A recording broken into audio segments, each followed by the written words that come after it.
Sejam todos bem-vindos a este nosso encontro, a mais um, dos nossos encontros. É momentos de alegria quando estamos aqui reunidos. Vamos falar um pouquinho dos estudos da série psicológica da nossa benfeitora Joana de Ângeles. E nesse encontro nós vamos falar um pouquinho da conquista da consciência. No nosso encontro passado nós falamos do cérebro triuno e agora nós vamos adentrar um pouquinho de como fazer para conquistar a nossa consciência. E para falar um pouquinho sobre isso, nós vamos usar da mitologia grega, onde traz os ensinamentos que mostram o caminho desse desenvolvimento da nossa consciência. E no caso em questão, nós vamos falar de Narciso, deste filho de Lirico, desta querida mitologia em que traz que Narciso, um jovem belíssimo, ele não poderia nunca olhar a sua imagem para que ele pudesse viver, diz na mitologia. É muito longa a história, mas é belíssima. É importante que, se vocês tiverem interesse, procurem conhecer um pouquinho desta mitologia. Ela é muito relacionada com o nosso eu, nesta imagem, porque fala-se deste movimento que Narciso faz quando ele olha para aquele lago e vê a sua imagem refletida nesse espelho. O que quer dizer esta imagem refletida? É o nosso autoconhecimento, é a conquista da nossa consciência, porque a gente vê a imagem, quando o Narciso via a sua imagem, ele colocava a mão, ele não entendia o que estava acontecendo, a imagem sumia, de repente ela aparecia, e fazendo uma relação com a nossa consciência, uma correlação com a nossa consciência, nós vamos entender que nós temos que tirar a projeção, olhar para nós mesmos com devida fidelidade para todo o nosso potencial, mas não a imagem refletida através do ego, da persona, daquela imagem que criamos para agradar os outros, uma imagem que não condiz com a realidade do que realmente somos. Então, os mitos podem ter várias interpretações, como, por exemplo, nessa história, que foi interpretada desta forma, uma das formas, que diz respeito a este chamamento da nossa consciência, que é sair daquela imagem que a gente projeta para a imagem real do que a gente realmente é. Então, devemos ter ao olhar a nossa imagem refletida, não a imagem do ego, da persona, o que fazemos fora, mas sim ter coragem de olhar para a imagem do que somos dentro e perguntar: quem eu sou?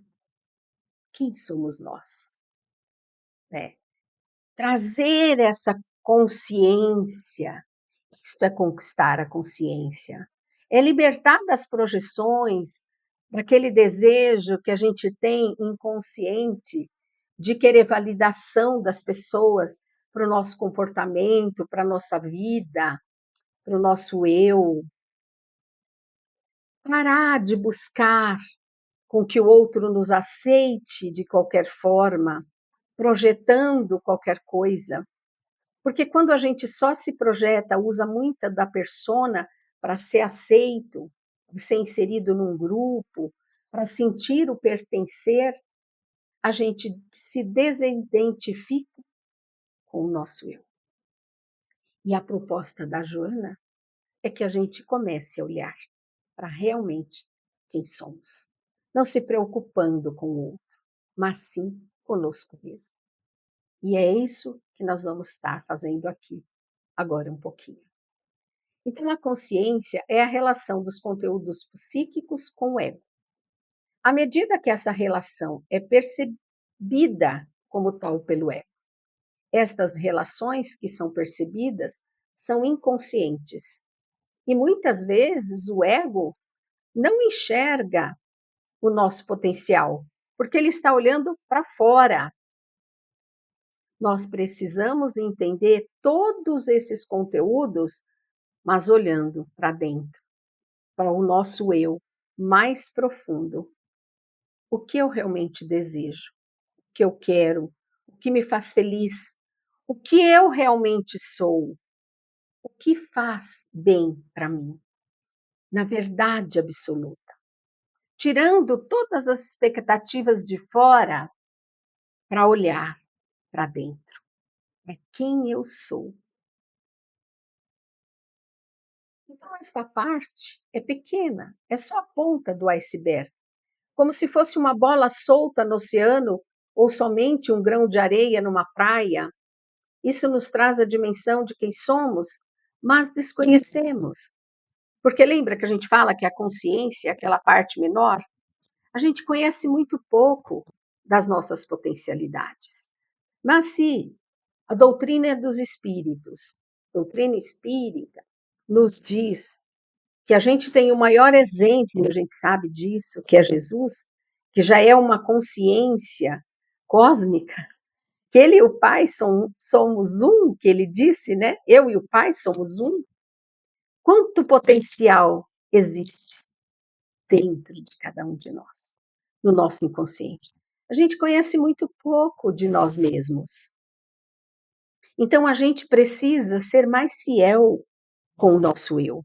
Porque na infância, nós, para sermos aceitos em nosso lar, na casa, no grupo familiar, com conceitos de eras passadas, que ficou arraigado no inconsciente das pessoas, conceitos religiosos, familiares, trouxe muito para nós uma, uma punição, de uma maneira assim, você não pode fazer isso, você não pode fazer aquilo, homem não chora, e coisinhas assim, em que nós deixamos de ser nós mesmos para ser aquilo que o outro espera de nós. E quanto nós passamos da nossa vida sem trazer uma identificação real para aquilo que eu realmente sou, para aquilo que eu devo vir a ser, para aquilo que está dentro de mim, as minhas potencialidades. Tudo está dentro e a gente busca tanto fora. Então, essa consciência mais desperta desta potencialidade que eu sou, que nós temos aí o exemplo do Cristo planetário, nosso querido Jesus, e muitos outros espíritos de grande escola que esteve entre nós. Nós vemos como eles cresceram e evoluíram neste processo. E agora é a nossa vez de estarmos, ao estarmos adentrando agora na era da regeneração, não dá mais para a gente viver na máscara, né? A gente precisa realmente ser quem somos. Nós precisamos exercer o sim, sim, não, não, a verdade, a ética, a moralidade. Mas para isso, eu tenho que ser fiel a mim mesmo. Eu tenho que me entender.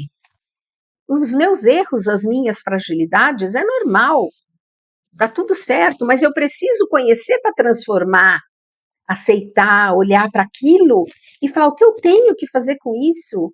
Por que que isso me afeta tanto?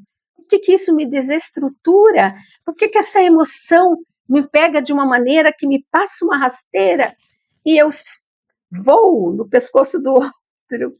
Ou nem que a gente não vá mais no pescoço do outro, mas a gente se sente vítima, triste, que é só comigo. Por que Deus está fazendo isso comigo?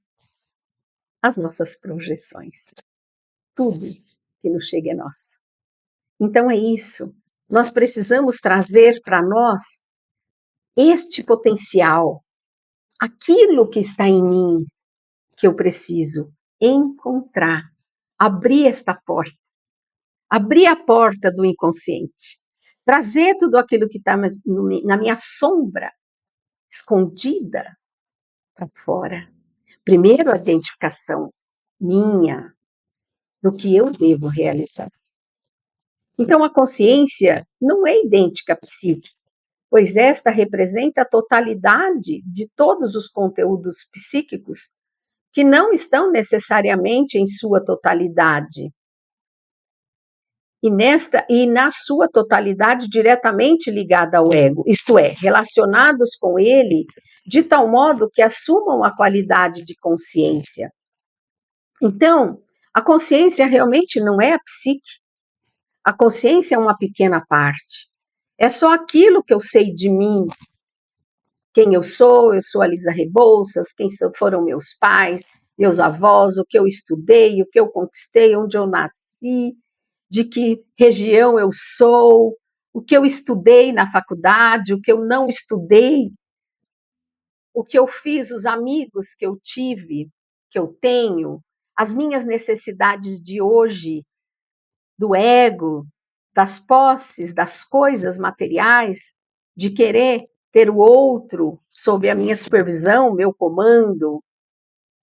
Não é isso. É algo muito maior, que às vezes não está necessariamente na sua totalidade ligada mesmo ao ego. Porque o ego procura que a gente viva bem, o bem-estar. E muitas vezes esta identificação ela fere o nosso ego, dói. Então a gente não quer olhar para aquilo. Este mecanismo do nosso inconsciente, que é lindo, né? Essa atitude de nos proteger do ego proteger. Às vezes até de quem somos, muita gente que vê no outro, critica o outro o incomoda, mas é algo dele, ele projeta no outro que é dele, mas ele não quer reconhecer que é dele.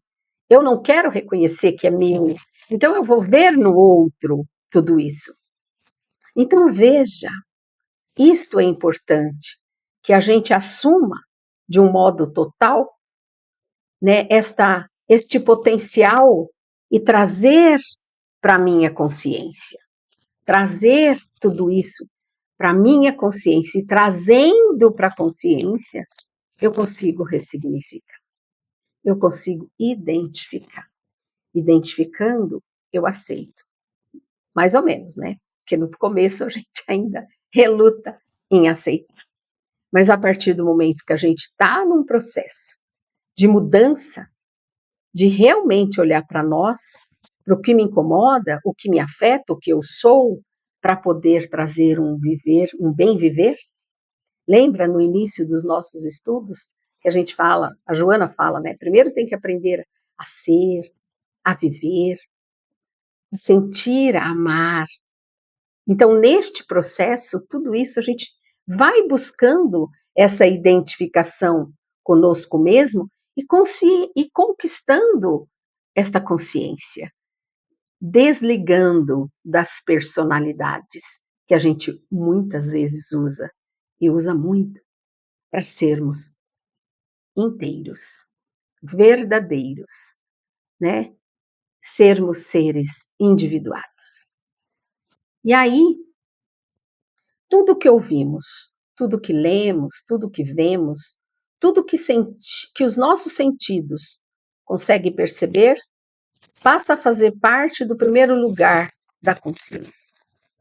Então, o meu olhar agora, estou aqui, estou olhando para cá, para ali, tudo que eu estou percebendo, tudo que eu estou vendo, tudo que eu estou sentindo agora é o que está na consciência.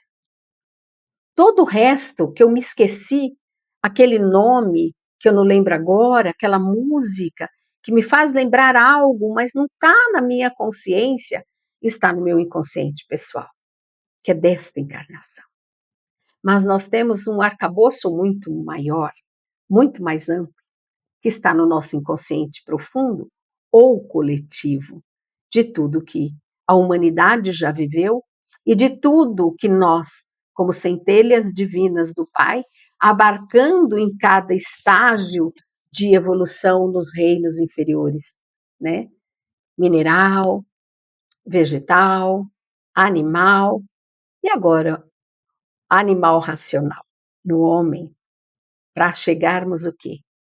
A sermos mais do que isso, a irmos além, conquistando passo a passo níveis de consciência, para que possamos ser verdadeiramente as nossas potencialidades. Aquilo que está intrínseco na sombra, no inconsciente, escondido. Todas as potencialidades de Jesus, todas as potencialidades de um Francisco de Assis e de muitos outros. Temos em nós também. Embora cada um tenha um pano de fundo de vida, viva uma história, tem conflitos um pouquinho diferentes uns dos outros, emoções que afetam de maneira diferente, porque nós tivemos vidas diferentes, famílias diferentes, não é verdade? Mas no fundo, o processo é igual para todos nós, né? Porque nós passamos para estes estágios. Mesmo que, por exemplo, para mim, eu tive um problema, por exemplo, com a minha mãe, e que eu não ajustei, eu tive situações conflitantes, porque às vezes na vida passada eu fui uma filha que não respeitou o amor da mãe, não é? Então eu pedi para nesta vida eu viver uma situação, eu passar, e aquilo ficou ali, e para resolver foi mais difícil, porque eu não queria olhar, eu achava que minha mãe que era culpada e coisa e tal, e assim pode ter acontecido com outro e com outro, situações com o pai, com o filho, com um amigo, no trabalho, e cada um vivendo um pano de fundo, com culturas diferentes, com pessoas diferentes, mas os conflitos são basicamente os mesmos, né? Porque nós temos os arquétipos que são primordiais, iguais a todos, né? E o principal, qual é? Self, Deus em nós. Aquela potencialidade da divindade, da fonte criadora de todas as coisas, está em nós. Mas está na minha consciência? Não, ainda não. Mas nós estamos aqui para aprender, para entender. Então, algumas dessas percepções vão sendo arquivadas em nosso consciente. Imaginemos isso como um processo dinâmico, porque tudo que vai para o inconsciente influencia a nossa consciência. Por quê? Tudo aquilo que entra, que está no meu inconsciente, ele ressurge na minha consciência de maneira como? Insights, situações, bloqueios, fobias, medos, fugas psicológicas, tudo isso é influência do que está no meu inconsciente que eu não sei o que acontece. Eu não entendo o que acontece comigo, mas vem, ressurge, traz para fora, porque é algo que eu tenho que olhar. Tudo que chega para mim é porque eu tenho que olhar para aquilo. Por que eu estou vivendo este processo dessa fobia, desse medo? Por que o que me aconteceu em outras vidas, em eras passadas, no passado? E eu buscar este encontro comigo mesmo, com a minha sombra. Então, sim, tudo que está no inconsciente influencia a nossa vida, porque muitas das nossas escolhas não são conscientes. A gente, quando vê, escolheu e fala: eu não queria isso para mim, mas buscou aquilo, né? Procurou aquela situação. E quando a gente ainda não mudou, não aprendeu, não passou pela prova, a situação volta de novo. E a gente busca de novo. E a gente fala: nossa, eu tenho o dedo podre, eu faço escolhas equivocadas. Ah, meu Deus do céu, né? Mas por quê? Porque eu não tenho consciência. A partir do momento que eu começo a ter consciência adquirida, maturidade psicológica, eu vou melhorando. E eu vou olhando mais, escolhendo melhor, porque eu não preciso projetar, né? Aquilo que falta em mim. Então, as minhas escolhas serão melhores e eu vou lidar melhor com os conflitos internos. Então, a existência só é real quando é consciente para alguém. É a tarefa do homem conscientizar-se dos conteúdos que pressionam a alma para cima, que são vindos do inconsciente. Então a gente fala: nossa, mas por que me acontece isso? Por que todo dia eu pego trânsito? Que, meu Deus, é só eu sair de casa, olha lá o trânsito. Eu não aprendi a lidar. Eu não aprendi a ir com tranquilidade e falar, meu, vai ter trânsito, então eu vou levar um fone de ouvido, eu vou ouvir uma bela música, eu vou ouvir uma palestra edificante, eu vou ouvir um livro, né, assistir alguém ditando, falando coisas boas, ou vou cantar uma música agradável, eu vou levar um batom, uma maquiagem, eu vou fazer isso durante o percurso, quando eu parar, quando o trânsito estiver ali, porque eu não fique afetada, e que eu saiba lidar com aquela situação. Então, tudo que nos chega, nós precisamos conscientizar por quê. E para isso, precisamos olhar para dentro. Não é fácil, mas ninguém disse que era fácil, né? Nós estamos aqui realmente para aprender. E é nas pequenas coisas, não são nas grandes coisas. O processo é lento, não dá saltos. Ninguém precisa evoluir correndo, subir 3 degraus. Nossa, eu já conquistei lá o 5º nível, 4º nível. Devagar, vamos devagar. O nosso processo é lento, mas tem que ser inteiro, verdadeiro e completo, sem nos magoar. Porque quando a gente quer mudar rápido, a gente se magoa, a gente não muda rápido. Quando a gente vê, a gente está repetindo, a gente não se transformou verdadeiramente. Então, o autodescobrimento ou a individuação é um processo que nós estamos aqui vivendo. É necessário e é importante que passamos por este processo. Então, veja, toda vez que o ego recua, advém os conflitos, que acontece pela nossa recusa em querer crescer, em querer seguir adiante. Por quê? É a porta estreita. Porta larga é fácil, onde a gente, algumas religiões, algumas igrejas, alguns templos, é fácil, né? Você vai lá, você paga alguma coisa, você reza algumas orações e tá tudo ok. Quando a gente começa a entender que o processo de evolução espiritual, de maturidade psicológica, não é fácil assim, que não existe milagre, a gente começa a entender o mito, né, ou a informação, ou a fala de dizer a porta larga é mais fácil, a porta estreita é difícil, porque a gente traz que é com a gente, não é com o outro. Aliás, nunca é com o outro, é sempre com a gente, porque o nosso processo é conosco, nós estamos aqui por nós. Mesmo que tenhamos filhos, e temos, né, lógico, que amamos e tudo mais, não são nossos, são espíritos. São caminhos, são processos que estivemos e que servimos aí de barriga de aluguel, mas eu não sou dono da minha filha. Tem a vida dela, né? O máximo que eu posso fazer é exemplificar e explicar, mas o caminho é ela que tem que seguir, né? É dela. O que eu tinha que fazer, eu tenho que fazer na infância, nos meus exemplos, no cotidiano, depois ela já está de posse. Dela mesma, ela já faz as escolhas, mas o negócio é comigo.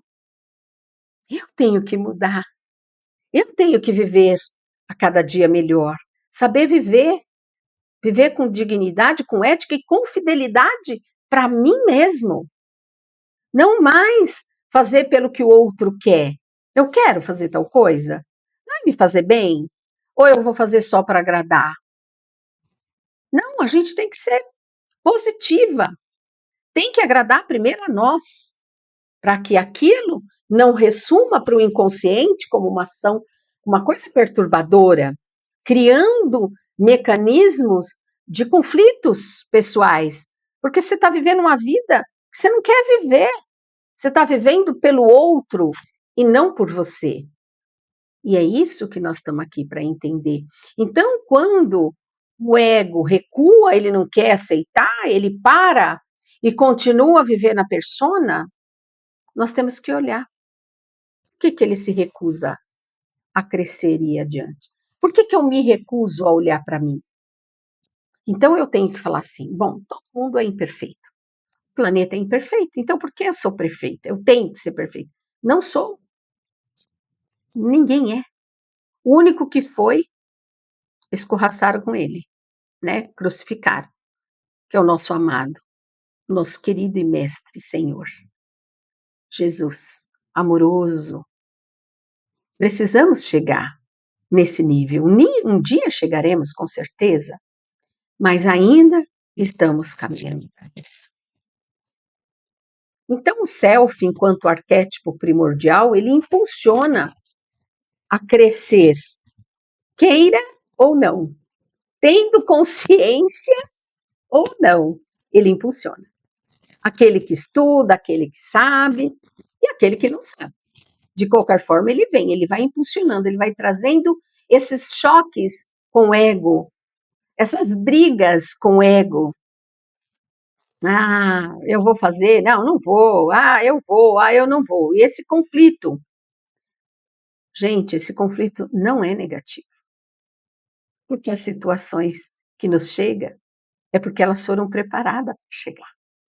É aí que está a minha mudança. É aí que está o meu crescimento.